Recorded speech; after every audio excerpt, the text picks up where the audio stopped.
Okay, guys, I'm super stoked about this message. I'm way too excited about this sermon. So amped up about it. I've been wanting to do this for so long, and I finally get to do it.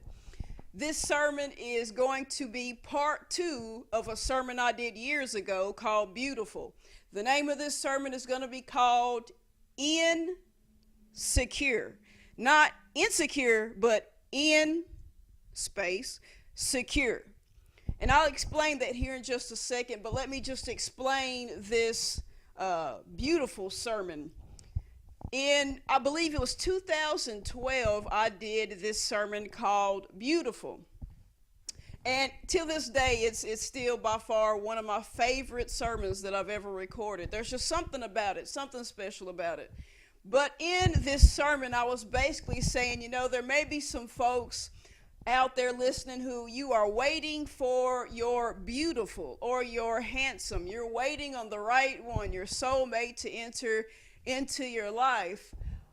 But the thing is, sometimes we have that problem where we base who the right one should be off of other people's opinions and off of other folks' perspective of what beautiful or handsome should be. And so we start going by looks, and we start going by material possessions. We start going by how much money somebody has. We start going by who's the most popular, this and that. We start going by all the wrong things instead of all the right things, like taking the time to get to know somebody and seeing them on the inside, seeing who that person really is and what they're really about. We get it all wrong sometimes.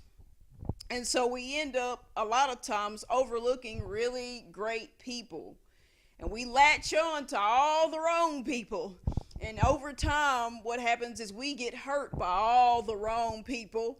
And then when we do finally get to a point where we can come across the right people, we feel too hurt to move forward with the right person. We have all this baggage, and it's just a mess. And so that's what that sermon was about. You're beautiful or you're handsome. And so I did that sermon. I was just so proud of it. I was so excited about it. And then last year, I did what was called Beautiful Revamped. I basically redid Beautiful, re-recorded it and everything. And what I just found out right before hitting the record button to record this sermon is this. I was looking at some files on my computer, and I found out that, matter of fact, it was actually during November of last year, specifically November, that I recorded Beautiful Revamped. Well, now it's 2016, and tomorrow is going to start November.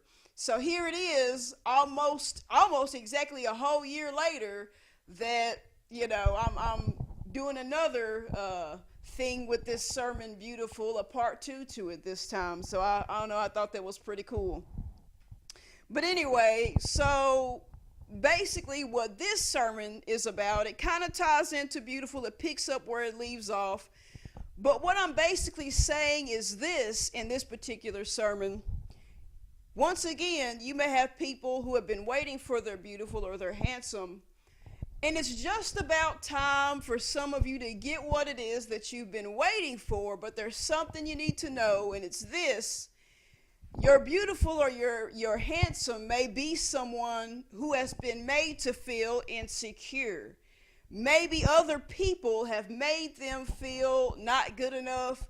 Folks have probably belittled them. They've been made to feel ugly, or they've been made to feel not good enough, not smart enough, not funny enough, not talented enough. There's something about them that other folks have just picked them apart over. Matter of fact, there have been folks who have probably treated them like trash, and maybe that person is meant to be your treasure. And so with that said, what you must understand entering into this relationship, simply put, is that you don't want to make that person feel insecure the way others did. You want them to feel insecure. Not insecure, all one word, but two different words, the word in and the word secure. You want them to feel insecure. In other words, you want them to feel like they are in your security, in your comfort, in your love. Get what I'm saying? They need to know that around you they can be comfortable, they can be themselves, that they'll be safe and secure in your presence. Insecure. Kind of a play on words. Y'all know how I am with wordplay. But anyway, that's basically what this sermon is about. Knowing ahead of time that you got to make them feel insecure. And so for some of you, a big part of your waiting process of waiting for your beautiful is just simply growing patience. You've needed some patience about yourself, so that way when this right one comes along, you can have patience with them, patience in their process, in their growing process of seeing that they are somebody, that they are loved, and that they can be open to love, and they just need time to see that you really will love them and be good to them and cherish them, that they don't have to put up all these old defense mechanisms with you. Just be patient, be kind, be gentle. It's all gonna work out. You just gotta make sure that they feel insecure with you. So now that I've said that, for those of you following along in Scripture, I'm going to be going to 3 places. The first place is Genesis. And while you're turning there to Genesis chapter 29, let me say this real quick. Let me do something that I've been wanting to do for a while now. For whenever I got ready to finally do part 2 of Beautiful. All right? I'm going to do this. And some of y'all are going to get it. Some of y'all aren't going to get it. And I'll explain it to those of you that don't get it. But I got to do this. I know this is a serious sermon. But y'all know me. Y'all know I always got to do something that's kind of goofy or silly. So let me just do this real quick. All right? Here we go. Let me get my pose here. Finally, the cow has come back to record Beautiful Part 2. And the crowd goes wild. Yeah. Oh, I cracked myself up. Some of y'all got that. Some of y'all got the reference, but some of y'all didn't get it. But let me explain it just real quick. To any of you guys who used to watch professional wrestling, now it's called WWE, but it used to be called WWF. But anyway, if you watched wrestling, especially during that time period that they called the Attitude Era, when they had Stone Cold Steve Austin and D-Generation X and all them, you remember The Rock. His real name was Dwayne Johnson, but his wrestler's name was The Rock. And The Rock, he was pretty funny. He was something else. He was a lot of people's favorite wrestler. As a matter of fact, nowadays I think a lot of people will consider him to be a wrestling icon, a legend in the business, if you will, just because of the impact that he made in that time that he was there. But anyway, there was this thing that he used to do. He got to a point where almost every show, every night that it aired on TV, he would come out in the arena and he'd have a microphone and he would always say, finally, The Rock has come back to, and he would say the name of that city that they were performing in that night. So, for example, if they were in his hometown of Miami, Florida, he would get that microphone, he'd do that pose.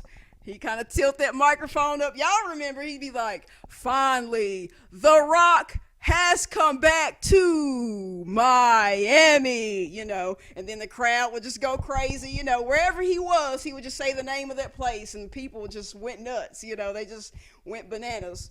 But anyway, he would do that, and then he'd stick that one eyebrow up at the end of the interview and look in the camera with that one eyebrow, and it was called the People's Eyebrow, right? Because The Rock called himself the People's Champ. Even if he wasn't the actual, world heavyweight champion or the WWF champion, wearing that belt around his waist, he always called himself the people's champ.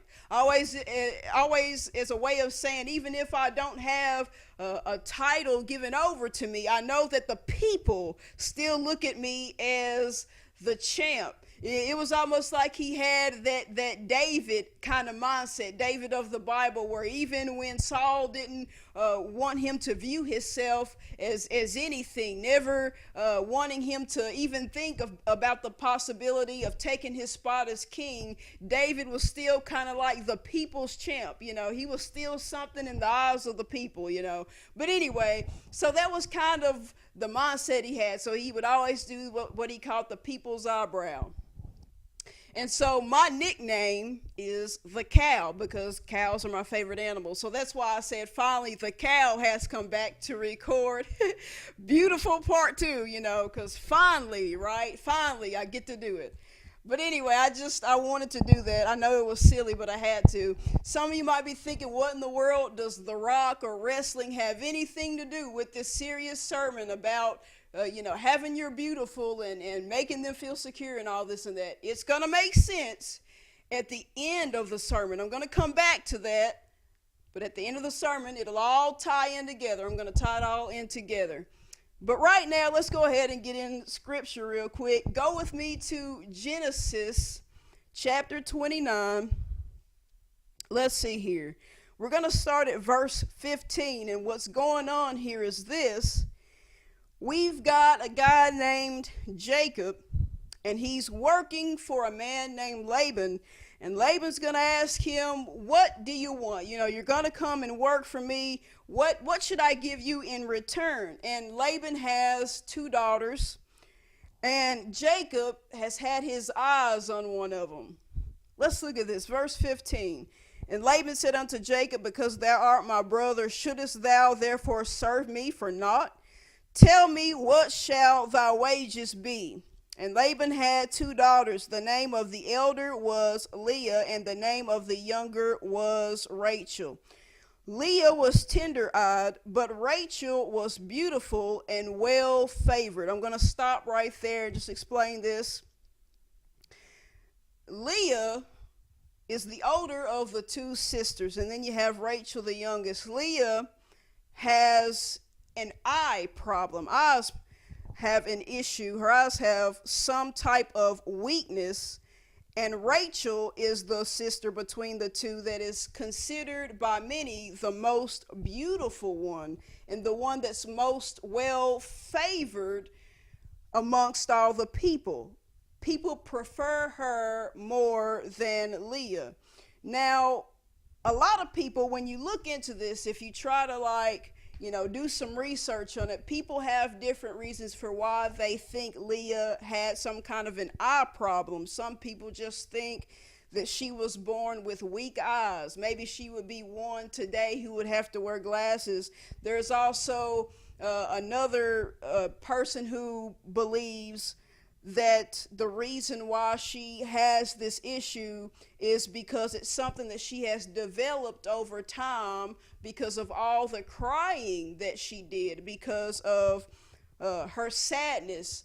In fact, it's believed by some that she cried so much that her eyelashes began to fall out. So, people have different perspectives, different thoughts on why she has this eye problem. But the point is, she has it, and people hold that against her. They find her less attractive because of that.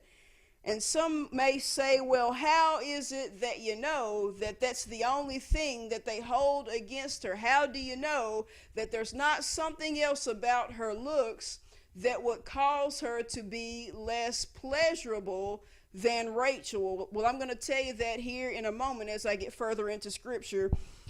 But I just wanted you to see this, because this is going to be the reason why Jacob decides to choose Rachel. He's going to go by looks, trying to find his beautiful. And Jacob, verse 18, and Jacob loved Rachel and said, I will serve thee 7 years. for Rachel thy younger daughter. And Laban said, It is better that I give her to thee than that I should give her to another man. Abide with me. And Jacob served 7 years for Rachel, and they seemed unto him but a few days, for the love he had to her. And Jacob said unto Laban, Give me my wife, for my days are fulfilled, that I may go in unto her. And Laban gathered together all the men of the place and made a feast. And it came to pass in the evening that he took Leah his daughter and brought her to him, and he went in unto her. And Laban gave unto his daughter Leah Zilpah his maid for a handmaid. And it came to pass that in the morning, behold, it was Leah. And he said to Laban, What is this thou hast done unto me? Did not I serve with thee for Rachel? Wherefore then hast thou beguiled me? What has happened is this: there was a deal made, and Jacob is thinking that he's going to get Rachel. And so he works for Laban, doing labor for 7 years.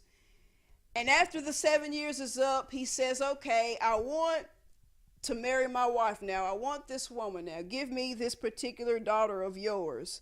And so Laban gets his buddies together, cook up some stuff. They're having this feast, getting their party on for this wedding celebration.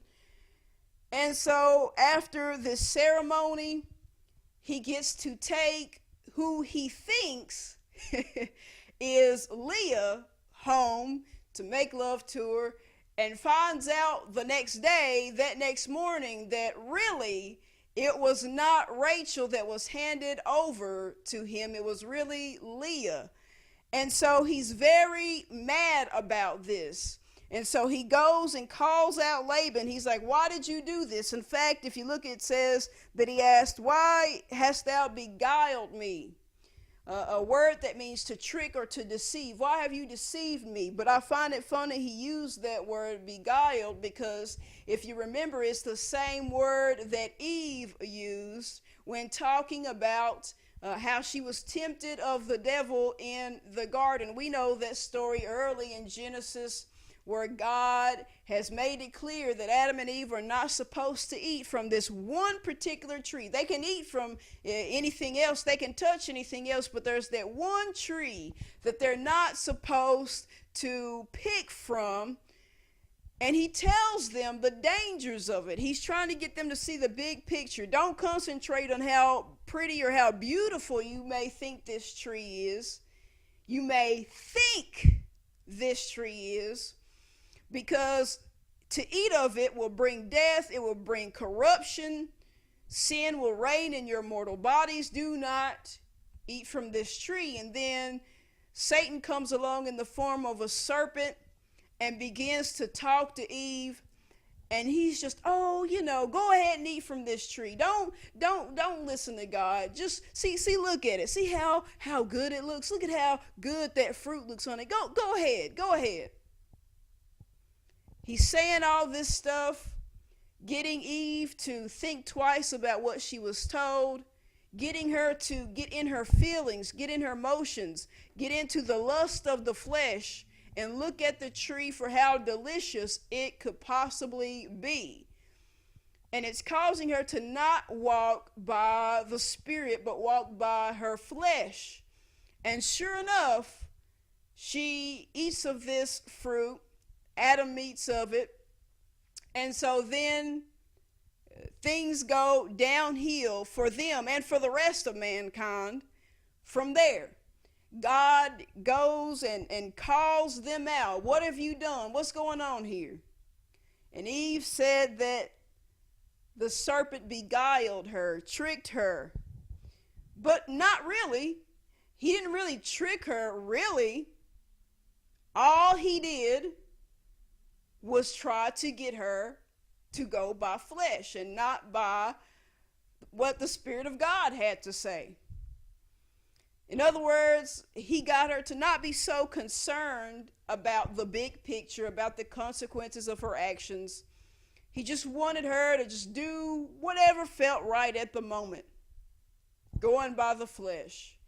And that's exactly the mistake that Jacob made, because for him it wasn't so much about taking the time to really get to know the daughters, seeing if any of their personalities match his.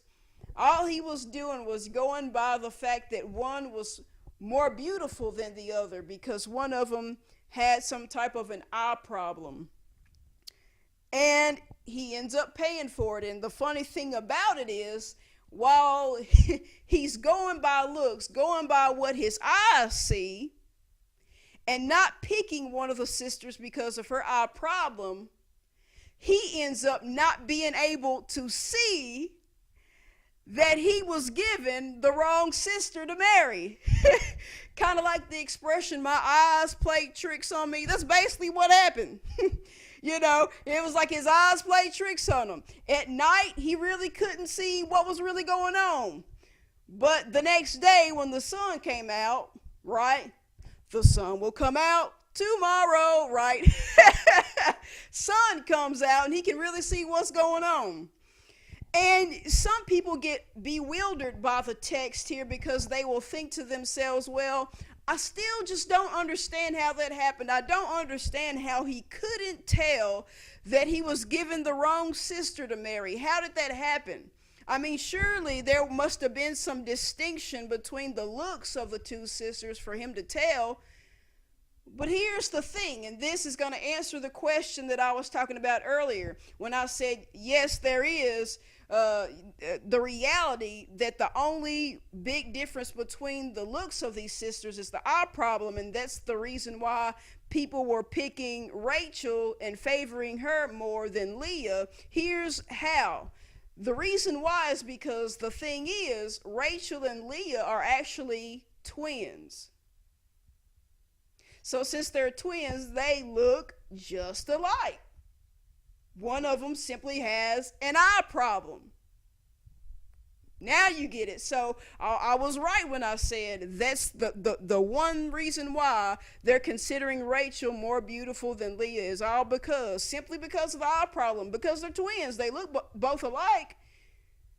And so that was the thing that was being held against her for so long. And so with that issue, he decides to pick the one that other people view as the most beautiful. And so he gets tricked. He was given the wrong one. It was like I said, it was like his eyes were playing tricks on him to not see the eyes of this daughter that was given to him. And then he wakes up the next day to see what has actually happened. And so really, just like how, if you think about it, Eve wasn't really tricked, really. Jacob wasn't really tricked either. It was like karma came around and punched him in the face. Anyway, so he was given the wrong one, and so he begins to question Laban about it. And this is what it says, verse 26, and Laban said, it must not be done so in our country to give the younger before the firstborn. So now, after the ceremony, after the fact, it's revealed to Jacob that that's not how it's even supposed to play out. They're not supposed to give away the youngest first in Laban's country. That's not the custom. The custom is to give the firstborn away first. So he's just now discovering the fact that he was not eligible to get Rachel in the first place. After working all those 7 years, now he gets to find out. And so let's look at this. Verse 27, fulfill her week, and we will give thee this also for the service which thou shalt serve with me yet 7 other years. And Jacob did so and fulfilled her week, and he gave him Rachel his daughter to wife also. And Laban gave to Rachel his daughter Bilhah, his handmaid, to be her maid. And he went in also unto Rachel, and loved also Rachel more than Leah, and served with him yet 7 other years. Let's look at that in verse 30. The fact that Jacob loves Rachel way more than Leah. What has happened here is Jacob has decided to go ahead and work 7 more years to be able to now marry Rachel. And he gets Rachel, so now he's married to both of the sisters. I want you to think for a moment about how Leah must feel. Let's just start from the top. First off, Leah, she has some type of an eye issue, and there are people who pick and favor her sister. They think she's the most beautiful, even though really they look the same. And so she's always seen her younger sister be picked over her and considered the most beautiful. And so now here comes this guy out of nowhere who Leah has to marry, because it's an arranged marriage. It's not really something that she really gets a say-so in. Her father gives her away to this man, and this is a moment for her to be excited. Oh, wow, maybe somebody wants me. They've worked 7 years for me. But then she has to find out that this guy doesn't even want her. He wanted the sister. And so now she has to realize that she's married to someone who didn't work for her, didn't want her, didn't love her.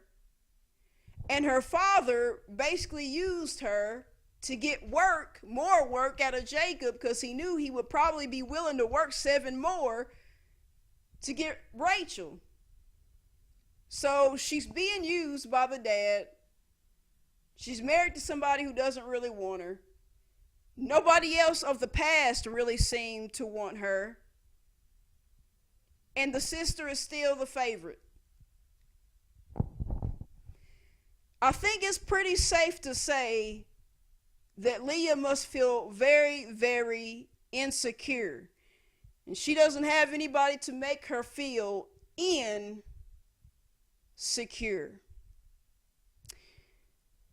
And so, let's see what happens. Verse 31. And when the Lord saw that Leah was hated, he opened her womb, but Rachel was barren. Now we see here in verse 31 that not only does Leah feel unloved, it is now to the point where she is hated.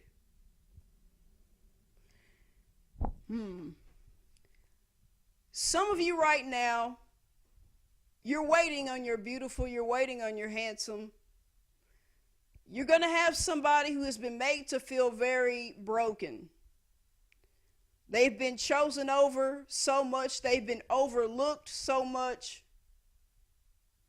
And it's to the point where some people have probably hated them.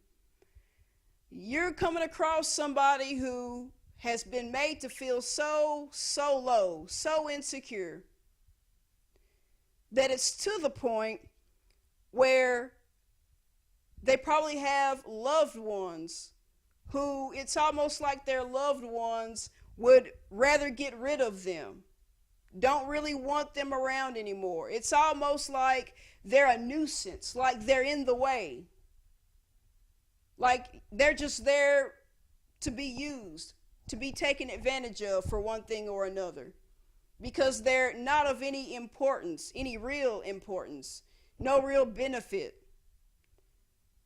You have to make sure that you are willing to show love, to show compassion. And now you see what I meant when I said at the start of this, where I said you even have to be able to have patience. And now you see what this wait has been about, building up patience because you're going to have to be patient with your handsome or your beautiful if they don't just suddenly open up to you, and suddenly, they're probably expecting a letdown. They're probably expecting to be made to feel like nothing once again.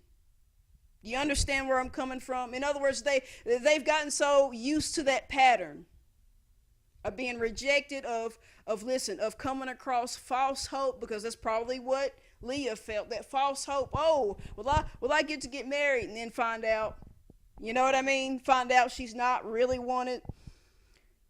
And so let's look at this. Verse 32, and Leah conceived and bare a son, and she called his name Reuben, for she said, surely the Lord hath looked upon my affliction. Now therefore my husband will love me. She sees now that God has opened up her womb. She is able to conceive. She's able to have a child, and she knows that her sister Rachel, the one that everybody just loves, cannot reproduce. And in these biblical times, it was a big deal. That was a big deal for women to be able to reproduce for their husband. They would feel such shame if they were barren, if their womb was closed and they couldn't bear any children. So not only is she looking at this as an opportunity to do something that her sister can't, to be more beneficial to somebody, not just somebody that's just in the way or useless, but she can do something that will really stand out in her mind, something that will really, really, really overshadow her sister, because this is something that's a big deal, reproduction. So she's thinking, okay, I can make my husband finally love me by bearing him this child. So she has this child, and if you notice, it doesn't say anything about Jacob suddenly falling in love with her. Verse 33, and she conceived again and bare a son, and said, because the Lord hath heard that I was hated, he hath therefore given me this son also. And she called his name Simeon. We still don't see anything about her husband finally starting to fall in love with her. Verse 34, and she conceived again and bare a son, and said, now this time will my husband be joined unto me, because I have borne him 3 sons. Therefore was his name called Levi. But we still hear nothing about Jacob falling in love with her. And finally, the last verse, 35. And she conceived again and bare a son.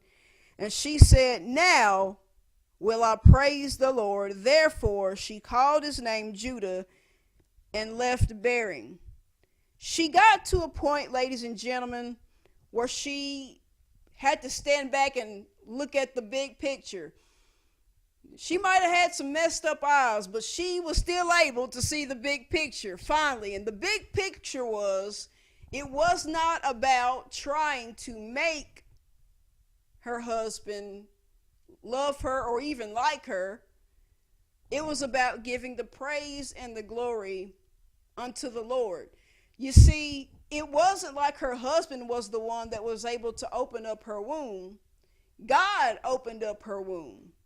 And if you remember, it said that after God saw that she was hated by people, then he opened up her womb. See, sometimes God has to let you see how people really feel. He's got to let you see the true colors of some folks. Evidently, she might have had some eye problems, but she wasn't colorblind, because she saw some true colors in some folks. You know what I'm saying? She saw some true colors in some folks, so to speak. And so after she sees the true colors of some folks, and she sees that not only do people hate her, but now after bearing a few children, she sees that her husband, listen, he still ain't gonna get it together, and see that she is amazing. Finally, she has to wake up and see the big picture and say, you know what? That's not what this should be about. All these people can't stand me. And the one person, the one being who has really gone out of his way to really do something for me and show love towards me was God himself by opening up my womb. And so instead of trying to dedicate these kids to this guy who could care less about me, let me dedicate them to God. Let me give him the praise and the glory. See, I want somebody to show some attention to, because I want somebody to show me attention back, and no one will really show me any attention. In fact, nobody really even wants to look at me. And so I need to look up to God and give him attention and give him praise and glory, because he was the one who did show me attention. He was the one who listened. He was the only one who for a second showed me some attention, and not my sister. And so I'm saying all that to say this. For some of you, that's what it's all about. It's time simply to get to a place where you say, okay, I want to work out my relationship with God. See, there are some of you right now. I'm not talking right now to those who are waiting on your beautiful. I'm talking to the ones who have been done wrong. I'm talking to the Leahs out there who got the eye problems. I'm talking to you real quick. I'm pausing to talk to you. You've gone through all this hell, and you felt so unloved. And you're probably thinking, God, why? I feel so useless. I feel so pointless. I feel like I'm just here wasting time and wasting space. But you've got to know God does have a plan and purpose for your life. God has somebody for everybody out there. And your goal now is listen, it should not be to try to be a people pleaser. It should not be to try to just open yourself up to any and everybody. Your goal should be, okay, I need to focus on my relationship with God, because, I can go to all these different people and all these different sources that will only want to use me, abuse me, or not have anything to do with me at all. I can do that all day and all night, but until I really seek God, until I really start praying to God and seeking him and really building this relationship with him, when I do that, God can reveal to me who he has for me. God can give me the one he has for me. And if it's somebody that God has for me, they will love me. They will find me beautiful. They will find me handsome. They will. Not maybe, not kind of, sort of, not they're going to put on an act and pretend to like me because they feel an obligation unto God. No, God's going to put me in the arms of someone that I can really feel secure, in their security. That's the mindset that you got to have. But backing up, looking at this part again, let me find it here. It was in verse 34. And when I got to it, I kind of paused and looked at the screen because I wanted it to stand out to you. And I'm coming back to this so I can break this down. In verse 34, Leah said right here after this comma, she says, now this time will my husband be joined unto me. What did she mean?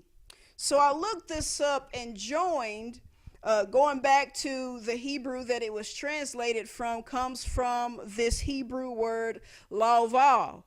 And it means things like to join, to unite, to twine, or to cleave to. So what Leah was saying was, okay, now that I'm having this child, now my husband will, join unto me. He will unite with me. He will really be a husband to me. He will now finally look at me as his partner, not just somebody who's in the way, You get what I'm saying? She's thinking, okay, now he's really going to commit. Now, listen, he's going to twine him. Say, what does twine mean? Twine means like if you have some string or some thread or some kind of rope or something, you take two of them and you twist them around each other, coil them up real good to make them one. Because twisting them up together and tying them up together in a knot makes them stronger. Kind of like when people get married, they call it tying the knot. Get it?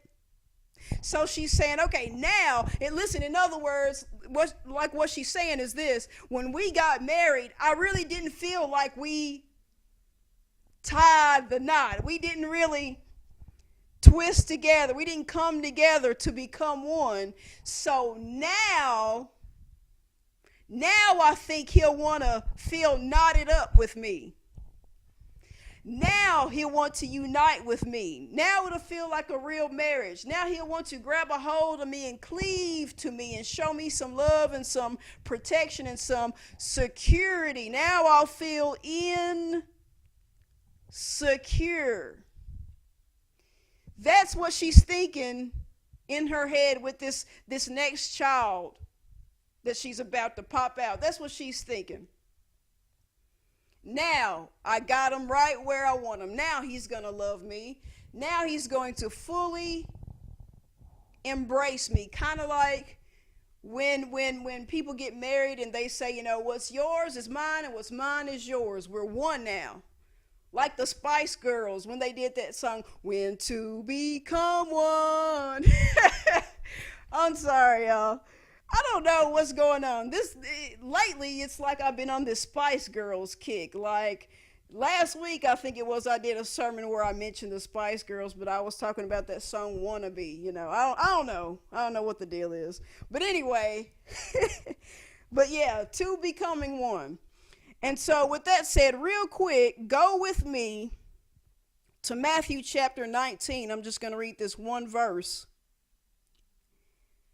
It says this, Jesus speaking here in verse 5, Matthew 19 verse 5, he says, and said, for this cause shall a man leave father and mother, and shall cleave, there's that cleave word, shall cleave to his wife, and they twain shall be one flesh. The two of them will become one flesh, two becoming one. This verse right here explains what Leah had in her mind. See, what Jesus was saying was this is how it was supposed to be at the start when y'all first got married. And so now, way after the fact, Leah's like, okay, if I do this, if I do that, if I give him this child, that child, another child, oh, now he'll finally do it. He'll finally do it. Some of you have gotten in a place with your past relationships where you thought, well, they don't love me, but if I can do this and do that enough, if I can outdo myself, if I can find a way to outdo somebody else, if I can try to one up somebody, try to top somebody, then I'll be loved. But that's not how it is. People are going to love you. When someone really loves you, for real, they're going to love you because, well, they love you. Not because you outdid this person and that person. They're not going to try to make you compete is the point. They're not going to overlook you. They're not going to abuse you. They're going to make you feel insecure. With that said, I'll take you to the last area of the Bible I want to look at. But before I do this, I just want to share this real quick. I shared this on Facebook a while back, way back. But I'll share it in this sermon because I think it's a little cute story. I'm going to share it. Years ago, of course, I'm single now, and I'm waiting on who God has for me. I'm waiting for my beautiful. And so I guess you could say this pertains to me as well, I guess you could say, this sermon. But years ago, I had a girlfriend, and she had freckles. And she, for the most part, she was confident in her looks, but the one thing that she just hated was her freckles. She despised them. And I remember one time we were hanging out, and I was looking at her arm, and I was just looking at her freckles, and they kind of made me think of bacon bits. Y'all know bacon bits, what you pour on salad, the little itty bitty chunks of bacon that you can just sprinkle all over the salad. And, it's delicious, isn't it? Bacon bits, they're just awesome. But anyway, and for those of you that don't know, I have a tattoo of a bacon strip. Matter of fact, let me show you. As you can see up here at the top, I've got a sun. It's a black and blue sun. It's cooking some bacon. You can see the little sizzle marks coming up off the bacon. And then under it, there's a little carton of orange juice.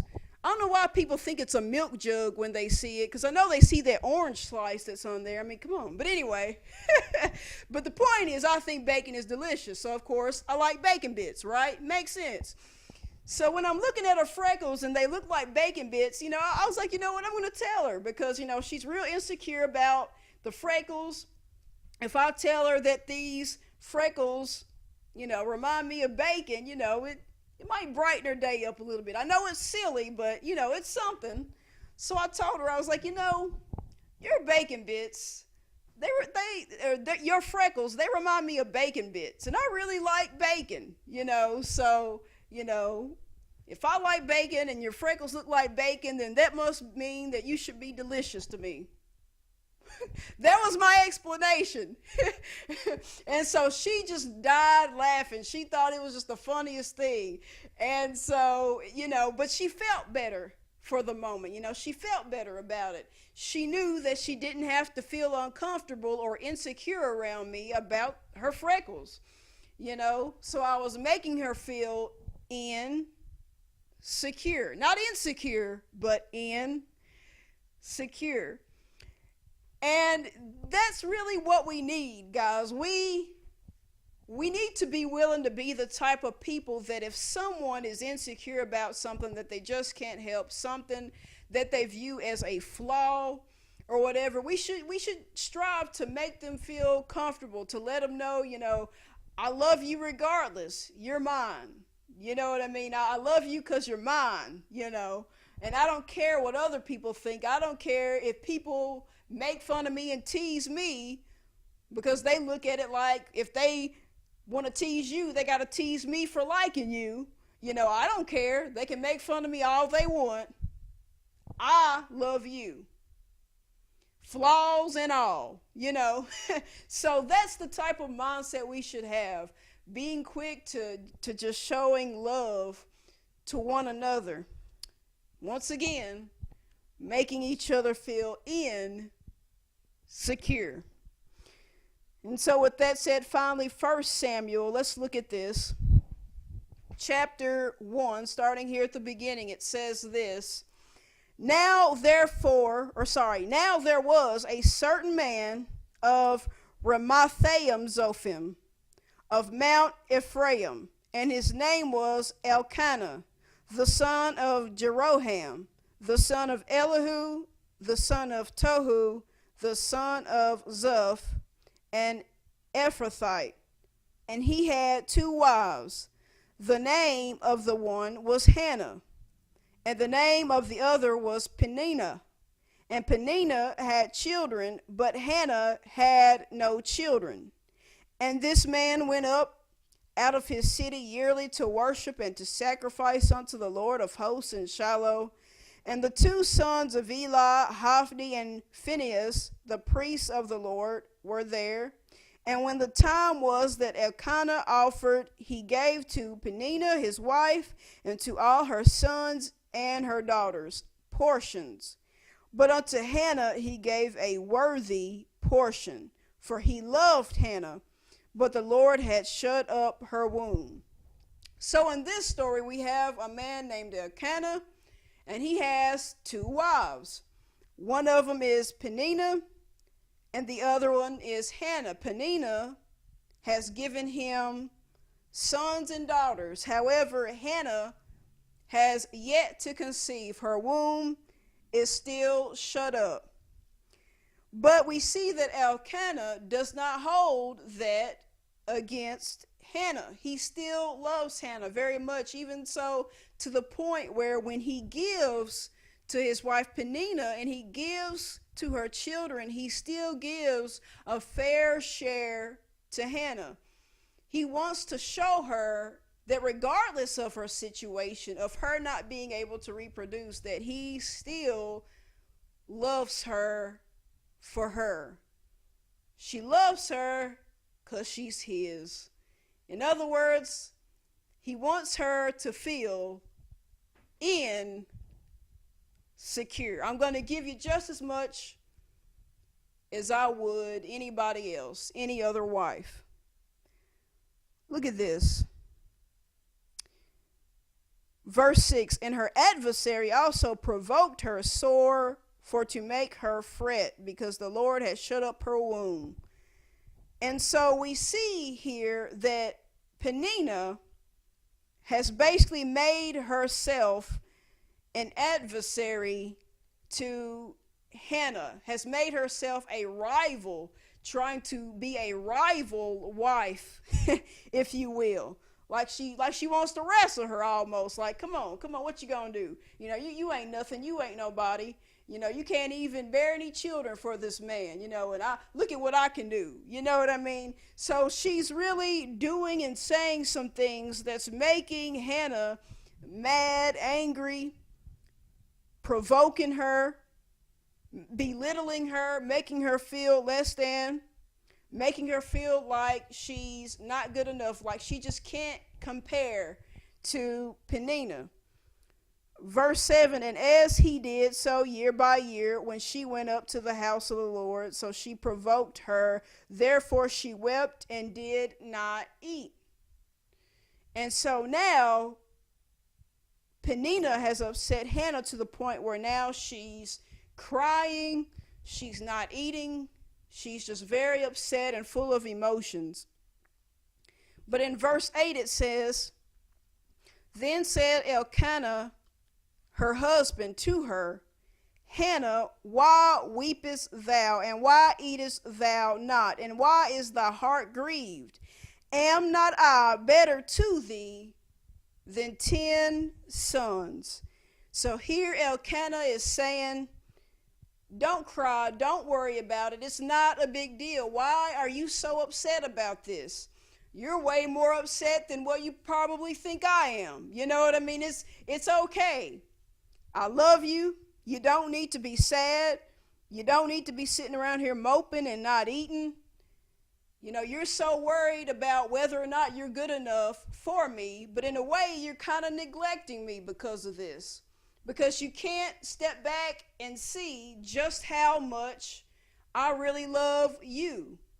Am I not good enough for you? Am I not better than you having 10 sons? Am I not good enough for you? You know, don't make me feel insecure because of your insecurities. I want you to feel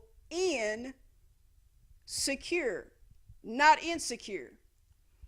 And so going back to those of you who may be the Leah for the sake of this sermon, you have to understand that you may have insecurities about you, but you got to understand, don't take those insecurities and past hurts out on this new person that God has for you.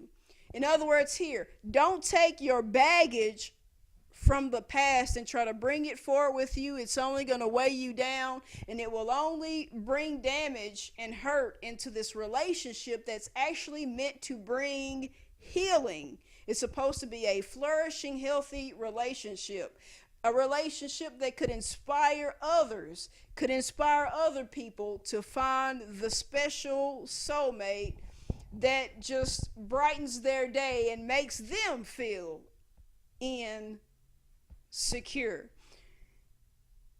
With that said, let me say this. Well, let me go ahead and read this last verse. I just want to read this first part of it. Verse 9, it says, so Hannah rose up after they had eaten in Shiloh and after they had drunk. That's what you need. You need somebody that's willing to pull you up and say, come on, get up. Don't cry. Go eat. Be happy. Be merry. Let's not mope around. Don't be sad. Be happy. Or as the commercials used to say, don't get mad, get glad. Don't get mad about other people trying to provoke you. Don't get mad about other folks trying to compare you to them, because I'm not comparing you with anybody. There's no one like you, no one to compare you with. You are your own person, and I'm not going to try to make you compete with others. That's just not love. And I need to say that to whoever this is for. Listen, love is not about jealousy. If you're with somebody who all they want to do is try to make you jealous all the time, and you feel like you've got to compete, that's not love. When you love somebody, you don't try to make them feel jealous by giving time and attention to other people to see if they'll say, okay, all right, you said jump. Let me ask you now, how high? Somebody else jumped a little bit higher, so let me see if I can jump even higher than them just to prove how much I care about you. That's not it. That's not love. That's not it at all. You need somebody that wants to pull you up, kind of like that man at the gate called Beautiful. When they pulled him up, silver and gold have I none, but such I have I give unto thee. They pulled the lame man up, and he was able to walk. That's what you need, somebody that wants to just pull you up out of that mess. Someone that just wants to just love on you, grab on you, hold you, make you feel insecure. And y'all can just go right on through that gate called Beautiful into that promised land, or that promised relationship, if that's how you want to put it. Let me just go there for a moment. Can I just go there? I want to really just dig for a moment. Maybe just get in some people's Kool-Aid to help them out real quick. Listen, I want to share this because this was on my mind before this sermon. Let me say this. Here's something that I've noticed, something that I've realized over the years. Recently, if you have me on Facebook recently, you probably saw the post that I put up about what I'm about to say. But I also talked about this in a sermon I did months ago. I had a sermon, and it was called Chivalry's Not Dead, It's Surely Alive. And I was talking about chivalry, and I started the sermon out talking about a childhood fantasy that I had. Growing up, when I was a kid growing up, I always thought it would be romantic to one day marry a princess. You know how kids are growing up. They watch the fairy tales, they watch the Disney cartoons, and they read all these little kids' books, and they get that mindset of being a princess or a prince charming, and living happily ever after. And of course I'm different, so I always want to do something a little bit different from everybody else. So what I wanted growing up as a child, I thought it would be cool to grow up and to marry a princess, but instead of starting out being some Prince Charming, which would have been kind of boring, I mean, it would have been cool because I want to be charming, but I was like, well, everybody wants to be a Prince Charming, so I was like, I want to be different. So what I wanted to do was I wanted to be the knight in shining armor, right? And I wanted to be the one to rescue a princess.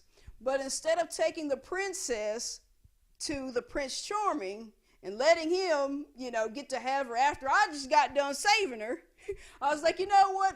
I want to keep the princess to myself. I want the princess to fall in love with me, and then I want to marry the princess, and we can be happily ever after. I'll treat her right. I'll treat her better than the prince will. I know what I'm doing, That was what I wanted as a kid. I thought that was such a cool little concept. But let me explain to you what I've learned over the years about these, what I'm going to call these pretty princesses. You've got a lot of women out there who they're very conceited. They're very stuck on their looks. In fact, they want to pull people in, draw people in by their good looks. But once they get somebody right where they want them, they don't give them the time of day. All they want is attention. They don't really care about showing you love and attention and affection. They don't really care anything about being cared about. They just want to be able to say they can have you if they want you. That you'll come at their beckoning call, at the snap of a finger, you'll just come running to them. But that's all they want to do. They just want to do like, kind of like dangling string over a cat and trying to get the cat to jump up and grab the string and paw at it, but you really have no intention of giving the string to the cat. That's kind of like how they are. They just want to string you along, so to speak. And then you have a lot of these, what I call these pretty princesses, where it's almost like even though they can be very full of themselves, you have those who are actually very insecure. And in fact, they can be so insecure that even though it may seem that they are actually very secure in themselves, it's like there are things about them that they don't express. In other words, it's almost like their confidence comes from pretending to be somebody that they're not. Their confidence comes in being the person that everybody around them expects. And so what I mean by that is they will be one way, but really on the inside there's something totally different. And they're too afraid to express who they really are because they don't want to upset everybody. They don't want to upset the queen and the king and everybody else in the court. They don't want to accept, or they don't think they'll be accepted by people. They don't think the world's going to love them. You know what I mean? They don't think that people that they want to like them will really like them back. You know what I mean? So they put on this front, pretend to be somebody that they're not, so that everybody will like them. Everybody will give them the thumbs up. Everybody will tell them how proud they are. Oh, you did this and you accomplished that, and look at you go, and oh, look how pretty you are. Look how beautiful you are. Da da da da da da da. See, I told you. All you had to do was insert something here. All you had to say was insert something here in this blank. You know what I mean? It's almost like they're robotic. It's almost like people can come and press the right buttons on them, and they just react to it. That's it. And as the saying goes, practice makes perfect. You can't even tell it's a fake smile they got on. It looks like such a real smile they have. And so they come across people who really want to love them, who really want to get to know them for who they are, and who will really love them for who they are. But sometimes people like that can be a little different. And so you'll have the pretty princess who will look around and say, that might be a good person. I see they're a good person. Their personality matches mine, my true personality, who I really am. But in order to be with them, I'm going to have to step out of this character. So I think I'm going to... I can scoot in sometimes and maybe show them a little attention, but if I think they're showing me a certain amount of attention back, I got to back up because I'm too afraid for them to get too attached to me, because I don't want to break their heart, but at the same time I don't want to give them my all either, because I don't want all these people to look at me funny. And so what happens with a lot of these pretty princesses is they end up a lot like that princess on the movie Frozen. Some of y'all seen that movie, that Disney movie Frozen, let it go, right? Y'all know that song. Y'all know it's the jam. But anyway, that's how they end up. Very beautiful. Seems like they got everything going for them, everything at their fingertips. But they get scared of what people are going to think of who they really are, just like the girl in the movie. And they do just like the girl in the movie. They hide themselves. Kind of like how she always wanted to keep herself hidden in her room all the time. Right? Sister knocking on the door. Come out, come out, come on. Let's have fun. Oh, goodness. Come on. Come on. That's what I'm saying to some folks. Come on, get out. Get out. Get out. You know, I'm one of them people. Come on. Let's go. Okay, I'm going to grab you by the hand. I'm going to pull you. I'm going to yank you. Let's go. Like the man at the gate. When they put him up, let's go.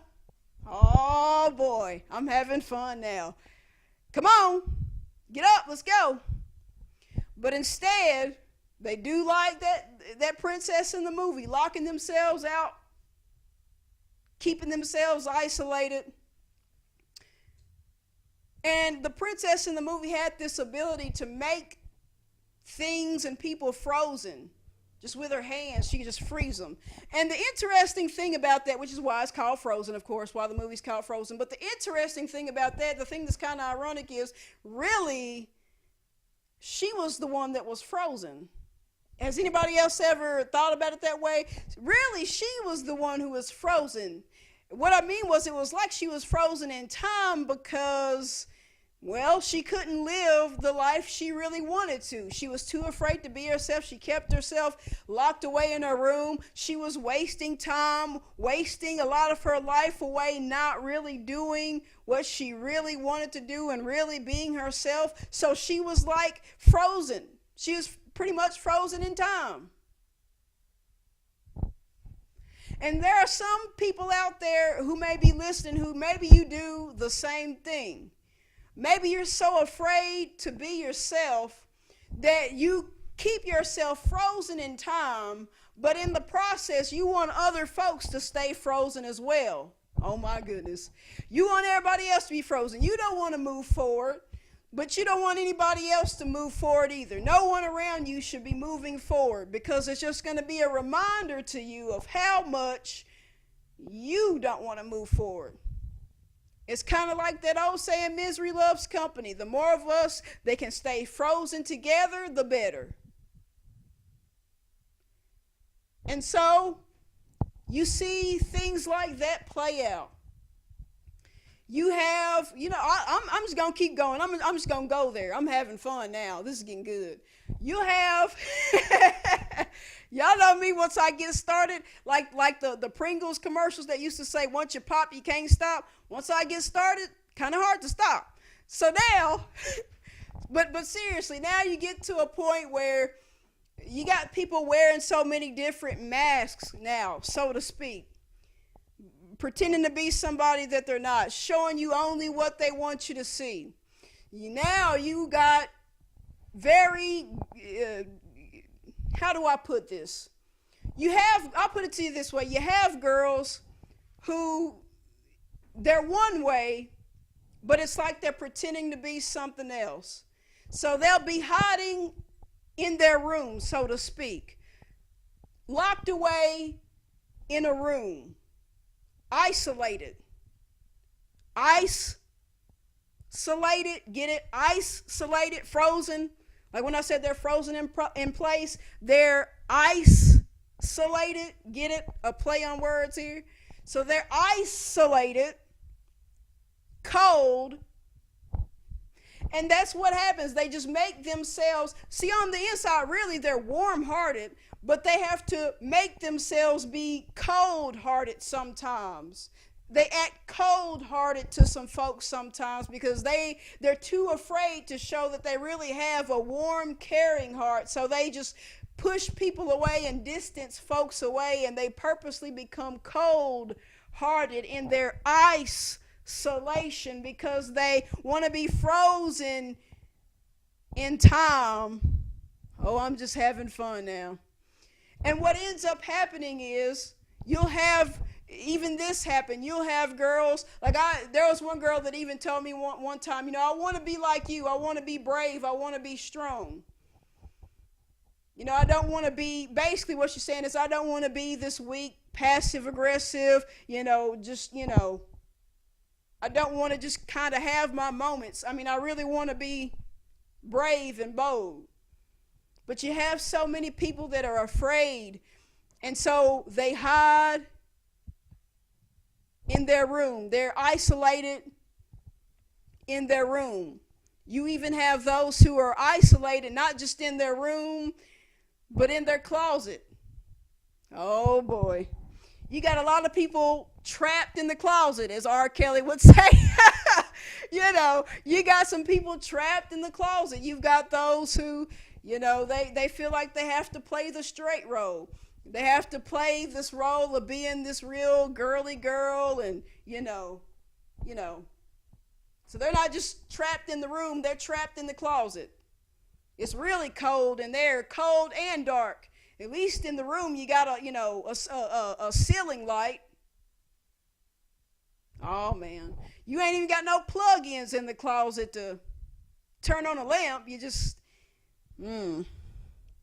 So now you've got all these people trapped in a room, trapped in a closet, trapped in the backseat of a car that they really should be in the driver or passenger seat of.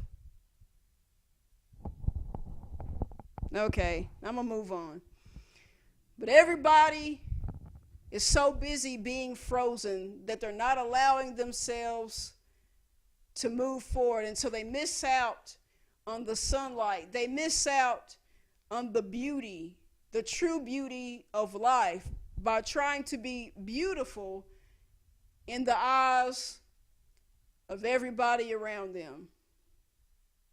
So they put on the makeup, they do their hair, they dress how everybody expects them to dress, but they struggle to be themselves.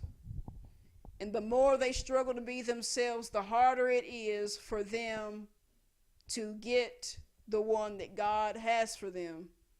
They block their own blessings by trying to please everybody else. And it's like I've been saying, you can't be a God pleaser and a people pleaser at the same time. But people oftentimes give in and they stay the people pleaser and they miss out on what God has for them. It's time for some people to get to a place where they're willing to be warm-hearted. Let all that ice around them melt. And they need to let it go. Let it go, right? Come on. Now that I've said all that, I think I've made my point. Let me wrap this up by sharing with you this. When I watched wrestling, and now I'm going to tie this into what I was saying at the beginning of this about The Rock and, the people's eyebrow and all that. The Rock, the cool thing about him was that he was himself and he had a funny way of just being creative and taking the simplest things and making them seem so cool just by just doing his own thing with it. Wrestlers oftentimes have a special move that they do that usually other people don't do. It's their own special move. They have a finisher, what they call a finishing move or a signature move. For example, you have Stone Cold Steve Austin. He had what he called the Stone Cold Stunner. He'll be fighting somebody and then he'll have this moment where he'll kick them, kind of kick them in the gut. And they'll kind of, lean forward a little bit, holding their stomach. And he'll turn his back to him and grab a hold of his head and move forward and come down, fall down. And what he did was he was basically making their chin hit his shoulder. And when he went down, it was like the vibrations of him landing on the mat was supposed to shake their head up enough to stun them. Get it? Stone Cold Stunner. So that was his finisher. And so that was a pretty cool concept, a pretty cool idea for a finishing move to finish off his opponent. And so then you had, for example, The Undertaker. The Undertaker was this tall dude. What he would do was he would take the person, pick them up, flip them upside down, and he would have their head tucked between his knees real good. And when he got them right where he wanted them, he would just fall forward down on his knees, and it was supposed to make that person come down on the top of their head. just their whole body weight just come down on the top of their head, and then he would just let them fall forward, and then he would, put his hands over them to pin them, to let the referee count to 3. And then you had the Undertaker's brother Kane. And Kane would do this thing called the choke slam. He would, grab a hold of somebody with one hand around their neck and put the other hand on their back for support to pick them up, and he'd pick them up way high and he'd slam them down. And there were some other people that did some choke slams, but sometimes if you notice, people really struggle to perfect that choke slam, because you see, picking somebody up with that one hand by the neck, it can take a lot of strength. And so what they'll do is they would only be able to pick them up so high, and a lot of times all they would really do was just kind of toss them forward, you know what I mean? But since Kane was really strong and also really tall, like his brother Undertaker, when he grabbed a hold of him, he could pick that person up way high. So when he did the choke slam, it was awesome. It looked so cool. He'd pick him up way high and kind of hold him there for a moment for the crowd to see, and the crowd would be like, oh, and he'd pick him up way high with them long arms, and then he would just go boom and just slam them straight down. He didn't kind of have to, give them that toss. He could just slam them down, and they bounce off that mat. Man, it would hurt you just looking at them. It hurt you. And so, but it was just really cool. But the point is, after doing a whole bunch of punching and kicking and, slamming each other around, there comes a point where instead of doing all these simpler moves, you do that big finishing move, something that's really powerful and cool, And The Rock, he had what was called the rock bottom, but then he also had this one more move that he would use to finish somebody off. And the thing that he did, he called it the people's elbow, right? Because he had the people's eyebrow and he was the people's champ. He had the people's elbow. And the thing that's so funny about it is that all he was really doing was a simple elbow to the face. That's it. No different from punching or kicking somebody. You just take your elbow and you hit them with your elbow. He was just giving them an elbow drop. Simple move, right? People did elbow drops all the time. It was common. But he did something special with it. What he would do is once he got the opponent down on the mat the way he needed them to be, he'd stand over him, right? So here he is, he's standing over him. And he would look around. He'd give the crowd this look like, and the crowd, they would know what he's about to do. So the people would get up on their feet. They'd be like, oh, he's fixing to do it. They get all amped up. And so then he kicks the person's arm over. And then he spreads his legs out. And real slow, he'll take off that one shoulder pad. He just slowly slide it off. And everybody's like, and then he goes and throws the elbow pad out there to the audience. You can see people in the audience fighting over the elbow pad. And so then he does this little thing where he swings his arms like this. Right? He swings his arms, and what he does is he runs over to the ropes over here to his left, and he bounces off of them, right? And he runs over here.